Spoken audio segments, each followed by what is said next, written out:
Deadliest Catch just got real. Blood on deck, a family caught in the middle, and a fleet alliance on thin ice. What happens when the Bering Sea serves up a double shot of danger? One part razor-sharp steel, one part fleet politics.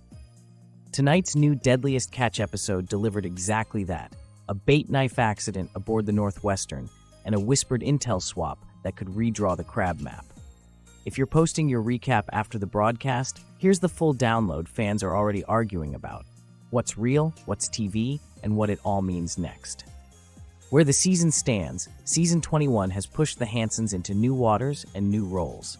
Sig Hansen has been teaming up with Jonathan Hillstrand aboard the Time Bandit to chase rumored monster red king crab far out by Adak, a rare westward swing that doubles as a father-daughter proving ground, while Mandy Hansen runs the Northwestern without Dad at her shoulder. It's high risk, high reward, and pure nostalgia for Sig. It's a leadership crucible for Mandy. Tonight's installment kept the pressure up across the fleet, with a bait accident threatening the Northwestern and a brewing trust crisis between boats. The injury, a Vicky through the hand. On deck, bait knives aren't props, they're lifelines. Crews nickname the small Victorinox paring knife a Vicky or Little Vicky, and it's everywhere. Cutting bait, trimming lines, slicing mesh. Commercial fishermen have used them for decades. This time, Northwestern's Clark Pedersen, Mandy's husband, Sig's son-in-law, drove a Vicky into the fleshy pad by his thumb. Blood poured, radio chatter spiked, and suddenly the question wasn't how many crab are in the pots, but will infections sideline the crew? Hand punctures plus fish blood plus freezing saltwater is a recipe for disaster. Even more, it left Sig, hundreds of miles away on the Time Bandit, unable to directly help his son-in-law. Is this staged? The fan fight online. On Reddit, fans are already divided. Some call Northwestern's drama phony, pointing out the lack of close-up gore shots and claiming cod blood was smeared for effect. Others argue the reality check. Serious injuries on commercial vessels must be reported to the Coast Guard.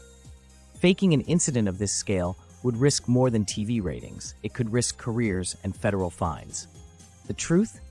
Editors may play with camera angles, but hand injuries are no joke. Infection risk is real, and if Clark's grip fails, he can't haul gear. The Quiet Alliance, Mandy and Jake's family channel. If the injury wasn't enough, Mandy secretly struck a back-channel deal with Jake Anderson on the saga. Sharing crab intel over a whistle-coded radio channel, she quietly helped him set on her numbers, without telling Sig.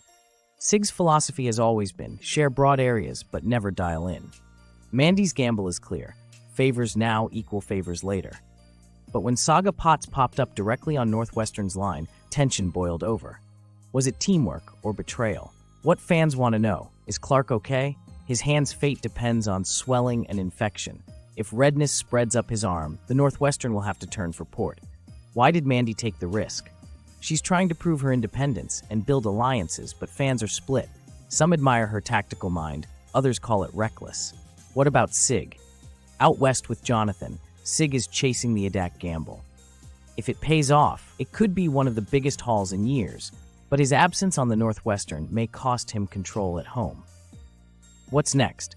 Will Clark's hand force an emergency run to Dutch? Will Mandy's secret deal with Jake fracture the fleet? Will Sig's Adak gamble pay off, or was it the wrong season to leave the Northwestern?